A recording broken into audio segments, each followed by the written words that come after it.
Bonjour à tous, donc aujourd'hui je vous retrouve pour une nouvelle lecture manga, donc c'est parti. Alors, j'ai lu le deuxième tome de Après avoir regardé le ciel étoilé de Bisco Kida chez Moonlight. Alors, personnellement j'avais adoré le premier tome et je pensais que c'était un one-shot parce que j'avais pas compris pourquoi ils avaient mis un tome 1 alors que quand tu cherchais, ben, c'était une sorte de one-shot et tu disais one-shot pointe à la ligne.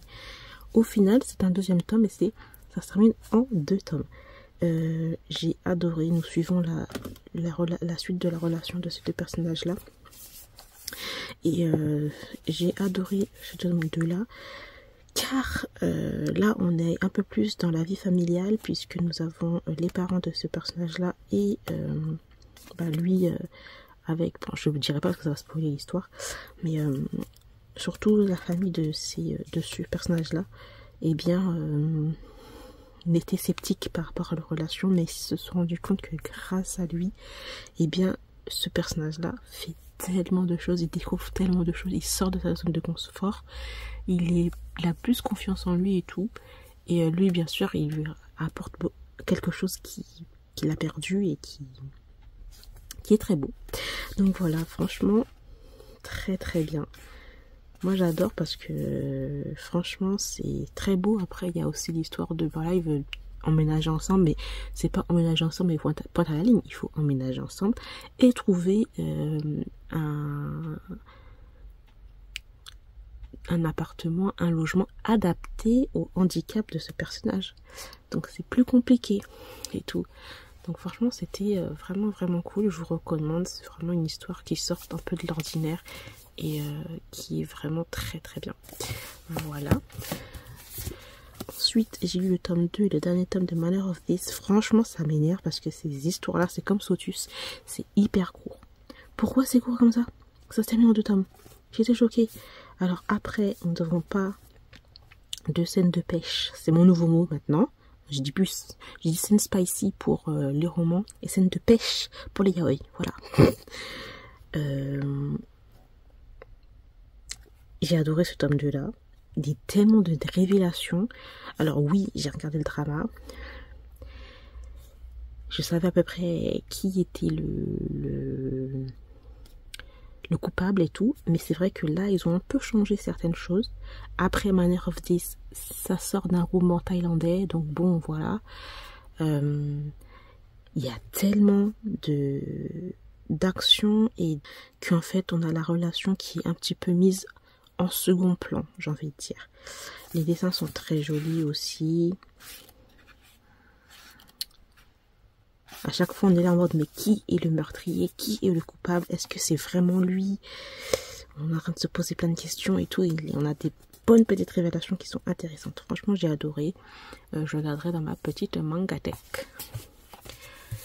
J'ai lu ensuite La romance du marionnettiste. J'ai adoré. Donc, c'est de Atoba Kogarashi. J'ai adoré puisque nous sommes déjà dans un milieu Moyen-Âge. Donc ça, j'adore. Ça change énormément. Et en plus, on avait qu'un marionnettiste. Et on a un côté fantasy aussi parce qu'il a des pouvoirs et tout. Alors, j'ai adoré. Les dessins sont très beaux, etc. Mais pour public averti parce que nous avons des scènes assez trigger warning. Voilà, donc je préviens déjà. Les dessins sont très très beaux. Franchement, c'est trop beau, j'adore. Surtout lui, là, il est hyper stylé.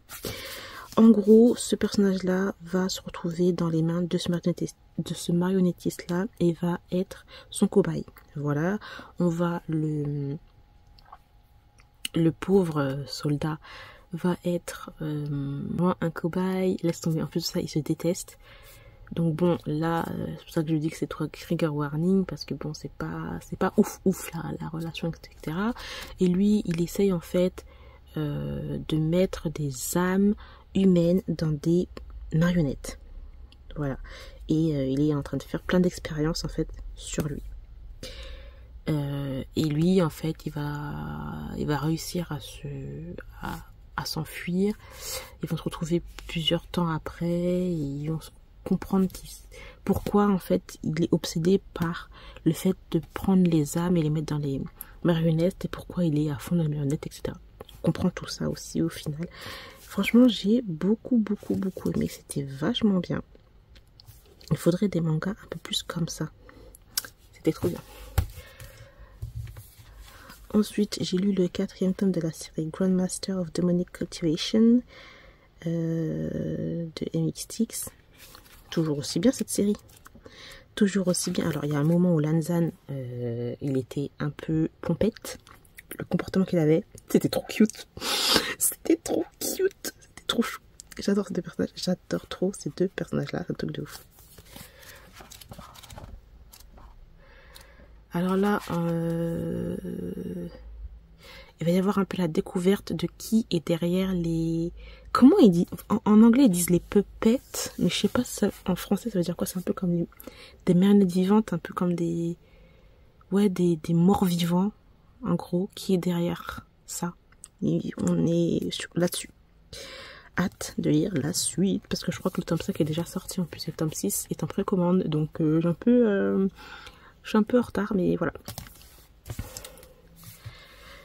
Killing Stalking, la saison 2.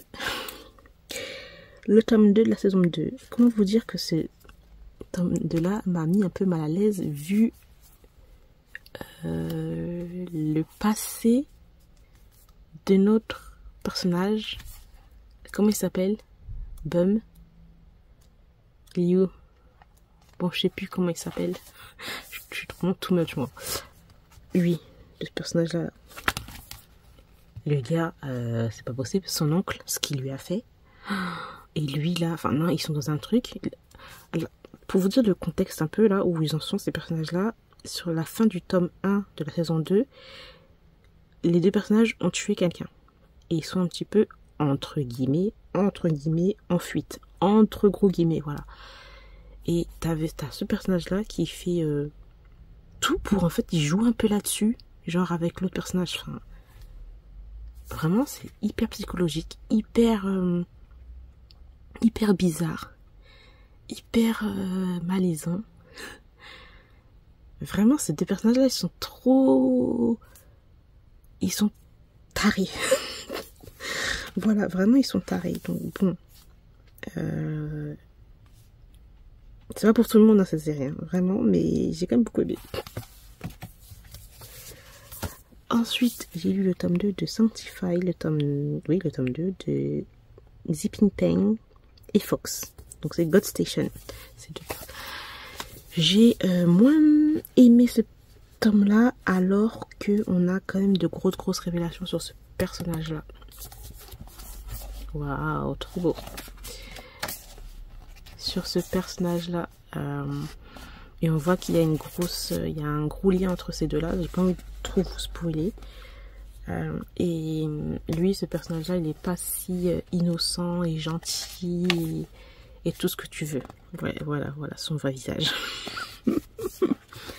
J'ai énormément hâte de lire le tome 3 parce que franchement, toute la lecture du tome 2, j'étais là en mode ouais, bon, ok, on a des révélations sur lui, sur son passé à lui, sur la guilde qu'il avait, enfin bref, parce que on est quand même sur un truc de...